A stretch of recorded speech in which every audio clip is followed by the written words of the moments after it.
Mungkin kita bertanya, kenapa sekarang pun dunia ini masih ada dalam dosa? Kenapa dunia sekarang belum berubah menjadi Taman Eden dan tetap menjadi padang gurun? Di mana Injilnya? Apa sih dampaknya Yesus datang? Kenapa dunia masih penuh dengan kejahatan?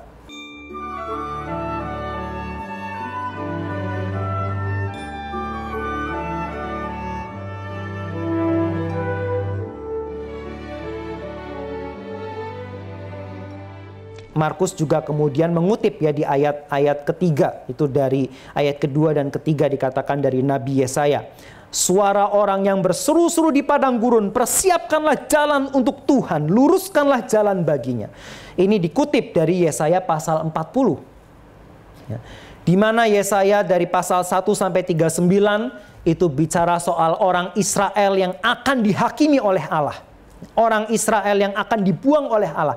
Tetapi memasuki Yesaya pasal ke-40, mulai nuansa nubuatan Yesaya itu berubah. Di mana dikatakan, comfort ye, hiburkanlah umatku. Ya, lagu pembukaan dari Handel Messiah, saudara sekalian. Hiburkanlah umatku. Kenapa? Karena sekarang Tuhan akan datang.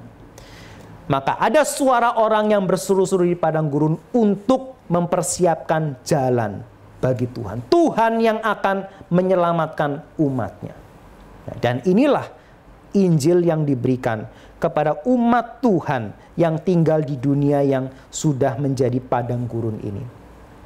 Pertanyaannya saudara sekalian, ketika Injil itu dikatakan sudah tiba 2000 tahun yang lalu, mungkin kita bertanya, kenapa sekarang pun dunia ini masih ada dalam dosa?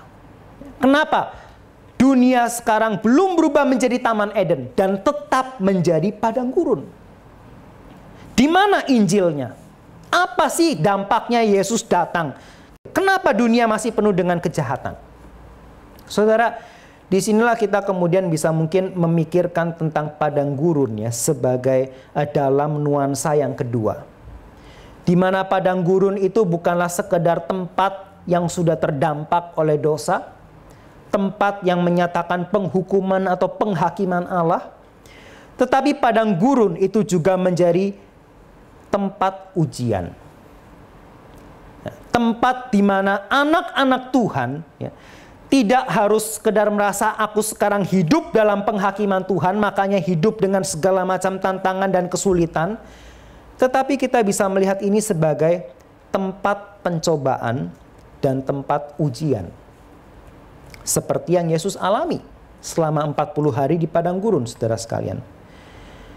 Bagi anak Tuhan, masa-masa padang belantara itu bukanlah sesuatu yang perlu ditakuti dan disesali. Ini adalah sesuatu yang perlu dihadapi. Dihadapi saudara sekalian. Ada di satu sisi pencobaan. Ya, pencobaan itu sebagai sesuatu yang negatif. Sesuatu yang kita lihat itu sumbernya lebih kepada usulnya, asal usulnya itu dari setan. Ya. Cobaan itu adalah sesuatu yang berusaha membuat kita jatuh ke dalam dosa. Dan padang gurun, saudara sekalian, dunia ini adalah dunia yang seperti itu. Dunia di mana menjadi peperangan rohani. Menjadi tempat di mana kita menjadi orang-orang yang senantiasa akan menghadapi cobaan-cobaan. Ya, menguji kita. Nah, tetapi saudara sekalian, selain kita melihat itu sebagai cobaan, mungkin kita juga bisa melihat itu dari sisi koin yang lain, yaitu sebagai ujian. Cobaan, ujian. Memberikan nuansa yang berbeda dari satu hal yang sama. Di satu sisi, sebuah cobaan, ketika kita jatuh ke dalamnya, maka kita akan menjadi orang yang berdosa. Tetapi di sisi lain, saat-saat yang sulit, kita juga bisa melihatnya sebagai ujian. Sebagai sesuatu di mana ketika kita lulus, ketika kita berhasil menghadapinya, maka kita akan menjadi orang yang karakternya lebih dibentuk oleh Tuhan. Menjadi orang yang akan lebih dipercaya Tuhan lebih lagi. Menjadi orang yang kemudian akan diajak untuk melihat sesuatu hal yang lebih indah di balik fenomena yang kita hadapi. Nah saudara, mungkin bagi kita ya, yang hidup di dalam konteks yang cukup sebetulnya moderat, ya, cukup tidak terlalu susah hidupnya, hal ini menjadi satu hal yang yang kita mungkin terhibur, tapi sedikit terhibur. Tapi saudara, kalau kita memperhatikan, kalau kita mempelajari konteks dari pembaca Injil Markus ya, pada zaman itu, ketika Injil itu ditulis, kepada siapa sih Markus menuliskan Injil ini? Saudara, kalau kita melihat sejarah gereja mula-mula, Yesus itu hadir di dunia, kemudian melayani katakanlah sekitar tahun 27, dan kemudian dia mati disalib katakanlah sekitar tahun 30 Masehi. Saudara, ketika Yesus mati disalib dan bangkit, maka lahirlah gereja mula-mula. Dan ketika gereja mula-mula semakin tersebar ke berbagai macam tempat, maka para rasul menggembalakan gereja-gereja itu menggunakan surat. Ya. Dan itu yang kemudian sekarang menjadi bagian dalam perjanjian baru kita. Surat Paulus, ya, surat Petrus, surat Yohanes, ya, surat yang dikirimkan kepada gereja-gereja itu. Tetapi saudara sekalian, memasuki 30 tahun setelah Yesus mati dan bangkit, ketika orang Kristen selama 30 tahun ini hidup di tengah-tengah orang Yahudi, di tengah-tengah orang Romawi, dan dianggap sebagai orang aneh. Ya. Orang yang katanya hanya menyembah satu Allah, tetapi juga menyembah Yesus Kristus. Sekelompok orang yang tidak ingin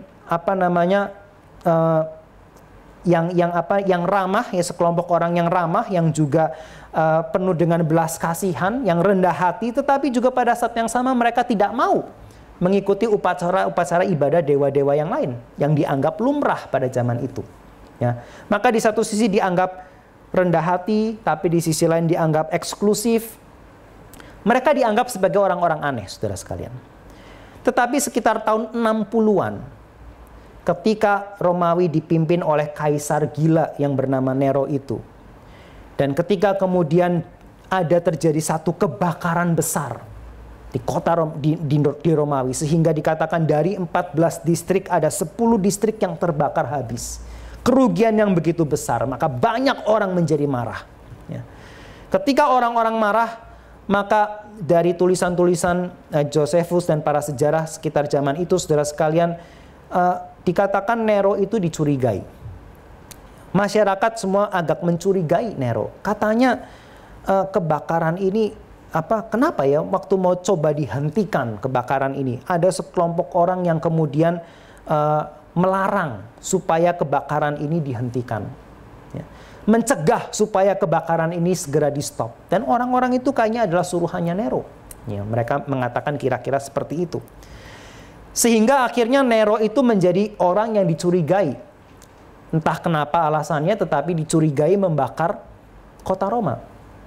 Dan ketika Nero mulai dipersalahkan, maka Nero memilih sekelompok orang aneh yang minoritas untuk dikambing hitamkan, yaitu orang Kristen. Dan ketika orang Kristen yang sebetulnya tidak ingin cari gara-gara, ya, yang sebetulnya ingin hidup damai dengan orang lain, sekarang mereka ditangkap, mereka dianiaya, mereka difitnah, mereka bahkan dijadikan tontonan, ya, di tengah-tengah arena gladiator untuk memuaskan rakyat, supaya rakyat tidak lagi marah kepada Nero. Dibakar hidup-hidup, diberikan kepada singa. Saudara, dalam konteks inilah kemudian Markus menjadi orang pertama yang merasa perlu mulai mencatat tentang siapa Yesus yang mereka sembah. Ketika satu persatu saksi-saksi mata Yesus Kristus yang bangkit, yang katanya banyak, 500 orang lebih, selama ini tidak rasa perlu, saudara sekalian, untuk menuliskan siapa itu Yesus. Tidak perlu menuliskan Injil seperti ini. Kenapa? Karena semua orang kenal siapa Yesus. Banyak saksi mata. Saudara bisa mendengarkan tentang Yesus lewat para saksi mata ini, lewat para rasul yang masih hidup.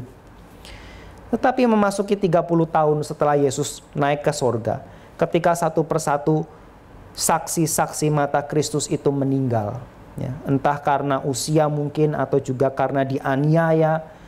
Ketika orang-orang Kristen mulai digoncang dengan kematian Rasul Petrus, Saudara sekalian, disinilah Markus menuliskan permulaan Injil tentang Yesus, Kristus Raja yang sejati, yang adalah anak Allah sejati. Diberikan saudara sekalian kepada orang-orang Kristen yang dianiaya seperti ini. Orang-orang Kristen yang menghadapi ujian yang begitu berat, yang mungkin zaman sekarang kita nggak bisa membayangkannya. Ujian saudara sekalian di mana mereka dicobai, mereka digoda untuk menyangkali iman mereka. Menyangkali iman mereka. Maka di sini Markus menuliskan ya, Injil Yesus, kabar baik. Ingat saudara-saudaraku, di tengah-tengah cobaan dan ujian ini, kita memiliki kabar baik. Dan kabar baik itu adalah Yesus yang kita sembah. Dialah Raja sejati. Dialah anak Allah yang sejati. Maka biarlah kita terus setia menghadapi cobaan dan ujian ini.